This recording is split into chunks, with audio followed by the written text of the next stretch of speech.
So good morning everyone. So this is Vikas Kaliya all the way from Himachal Pradesh. आशा करता हूँ सब अच्छे होंगे, स्वस्थ होंगे और अपनी अपनी पढ़ाई में जुटे होंगे. So guys, आज हम आपके लिए आ गए हैं एक वीडियो लेके. ये कोई स्ट्रेटेजी वीडियो नहीं है. This video is dedicated to all of you because tomorrow is your paper. आज रात के 12:04 हो रहे हैं. So कल की डेट में आपका एग्ज़ाम है. तो एग्ज़ाम को सिर्फ 35 to 36 आवर रह गए हैं. So my only message to all of you, I want to convey in the meantime to all of you कि गाइस अब क्या करना है, कैसे जाना है. होप आप सभी ने अपने एडमिट कार्ड्स का प्रिंट आउट निकाल लिया होगा. बच्चों ने काफ़ी सवाल पूछे कि सर क्या क्या साथ में सपोर्टिंग डॉक्यूमेंट लेके जाना है. तो आपको कुछ नहीं, आप एडमिट कार्ड का प्रिंट निकाल के उसका फर्स्ट पेज, 5 पेज का एडमिट कार्ड होगा, उसका सिर्फ फर्स्ट पेज लेके जाना है. उस के साथ आपको अपनी 2 फोटोग्राफ्स लेके जानी है, पासपोर्ट साइज, और एक अपना वैलिड आईडी प्रूफ ओरिजिनल लेके जाना है. दैट इज़ आपका आधार कार्ड हो सकता है या पैन कार्ड हो सकता है, और उसके साथ एक जेरोक्स भी लेके जाना है उसका. और आपका एग्ज़ाम मोस्टली 1 बजे है. तो गाइस आपने क्या करना है, ये 11:30 बजे अपने एग्जामिनेशन सेंटर में पहुंच जाना है. ट्राई करें कि 11 बजे अपने एग्जामिनेशन सेंटर पे पहुंच जाएं, क्योंकि ज़्यादा टाइम ना वेस्ट करते हुए वहाँ पे क्या पता क्या सर्कमस्टांसेस होंगे. जिस मीडियम से जा रहे हैं, क्या पता वो मशीन ख़राब हो जाए, आप बस से जा रहे हैं या अपने किसी व्हीकल से जा रहे हैं, वो ख़राब हो जाए.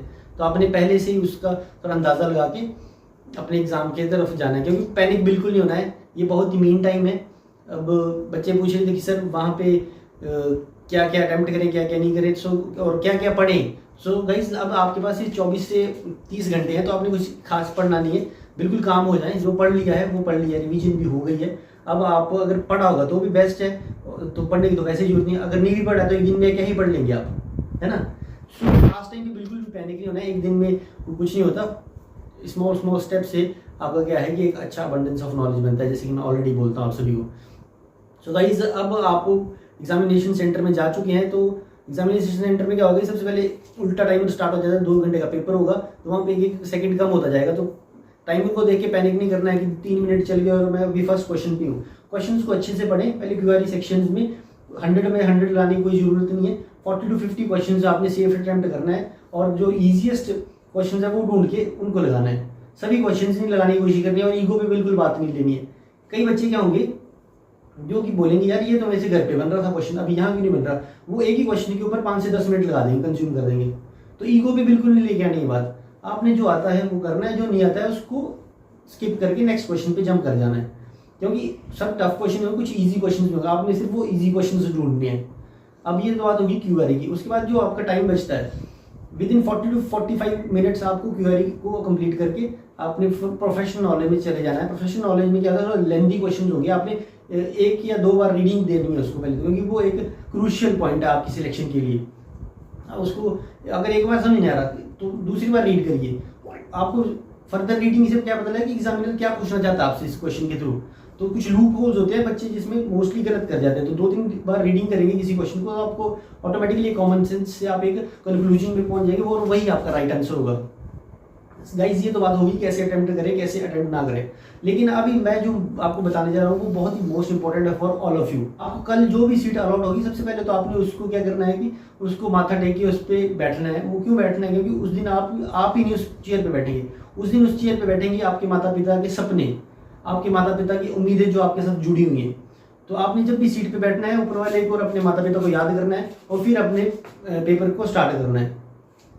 बहुत बच्चे बोलते हैं कि sir single piece of paper can't decide our future. ये सब लाइनबाजी पेपर के बाद करिएगा, but this paper can decide your future. ये पेपर डिसाइड करेगा कि आप आने वाले समय में 2 व्हीलर पे ट्रैवल करेंगे या 4 व्हीलर लग्जरी कार्स में ट्रैवल करेंगे. सो इस पेपर को बिल्कुल हल्के में ना लें. हो सकता है ये पेपर कई बच्चों की, हो सकता है नहीं, डेफिनेटली ये पेपर कई बच्चों की लाइफ को चेंज करने वाला है. कई बच्चे होंगे जो कि अपने घर के फर्स्ट बैंक ऑफिसर निकलेंगे. You are going to be an inspiration for others. So make sure your life is an inspiration to others. So make sure it's inspiring. क्या है, आपने जैसे कि आप कल अपने पेपर के लिए जा रहे हैं, तो जब एग्जामिनेशन सेंटर के बाहर खड़े होंगे तो उलझुल बातें किसी से नहीं करनी है. वहाँ पे बहुत चिट चैट होती है, तो उससे थोड़ा अवॉइड करना है. वो कुछ इम्पार्ट करेंगे आपके माइंड में, कुछ उसके चक्कर में होगा आप कॉन्सेंट्रेशन लेवल अपना खो देंगे. तो सबसे पहले मेरी यही राय है कि आप लोगों से थोड़ा सा उस दिन आइसोलेट रखें खुद को. वो बातें कर रहे हैं उनके करने दीजिए, आप थोड़ा सा आइसोलेट रहिए अनटिल अनलेस आपका पेपर कंप्लीट नहीं हो जाता। जैसे आपका पेपर कंप्लीट होता है तो आप फिर दुनिया भर की बातें करिए, नो डाउट। तो मैं तो हमेशा जब भी पेपर देने जाता था, जब तक मैं घर पे नहीं पहुंच जाता था, जब से मैं घर से निकलता था वापस मैं किसी से कोई बात नहीं करता था, क्योंकि वो एक डिस्ट्रैक्शंस होते हैं कि तूने ये किया अटेम्प्ट वो किया, तो वो एक मोरल भी डाउन भी करते हैं और एक कॉन्फिडेंस भी आपका लूज होता है। ये सब बातें तो हो गई गाइस आप सभी के पेपर के रिगार्डिंग। सो ये जो जिस बच्चे के पास ये वीडियो पहुंच रही है, तो ये एक बहुत ही इंपॉर्टेंट पॉइंट्स मैं बता रहा हूँ अपने पर्सनल एक्सपीरियंस से कि आपने अपने एग्जाम में क्या करना है। ये सिर्फ इसी एग्जाम के लिए नहीं है, आने वाले टाइम में जब भी ये वीडियो किसी के पास पहुंचेगी तो सभी बच्चे अपने पेपर में पहुंचने से पहले ये सब बातें अपने आप को इम्प्लीमेंट करें। You are going to really improve your score as well as your performance. So guys ज़्यादा बातें ना करते हुए बस अपने माता पिता के सपनों को अपने मद्देनजर रखते हुए पेपर को दें। उनके जो आंखें हैं वो आपके सफल होने का इंतजार कर रही हैं। क्या आप उनकी आंखों में धूल झोंक दोगे? नहीं झोंक सकते ना। You should be truthful to yourself as well as your parents. You are responsible for their success. अगर आप कुछ नहीं कर पाए तो उनकी जो सक्सेस है आपके साथ जुड़ी हुई है। तो अपने माता पिता का जरूर सोचें। और कुछ बच्चे होंगे जो सोच रहे होंगे, वो बहुत डिप्रेस्ड हो गए होंगे कि हमसे नहीं हो पा रहा, तो हमारी ऊपर वाला इतनी परीक्षा क्यों ले रहा है। तो उन बच्चों के लिए मैं कहना चाहूँगा, जब घोड़ा होता है ना, घोड़ा किसी रेस में दौड़ता है तो उसका जो मालिक होता है उसके ऊपर बैठा होता है, तो वो उसको रेस में बहुत मारता है, चाबुक से बहुत मारता है। तो घोड़ा सोचता है यार ये मेरा मालिक हो गया, मुझे इतना मार क्यों रहा है। तो वो घोड़ा नहीं जानता कि वो उसका जो मालिक है वो उसको जिताना चाहता है।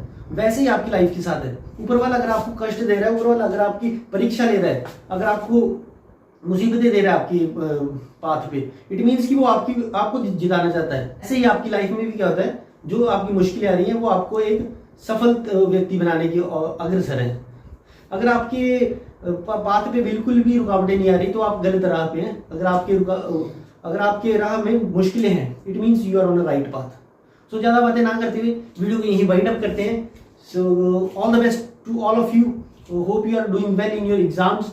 सो this is all from my side. Vikas Kalia signing off. Take care. तब तक के लिए अपना ख्याल रखें, अपने माता पिता का ख्याल रखें। विकास कालिया, शब्द।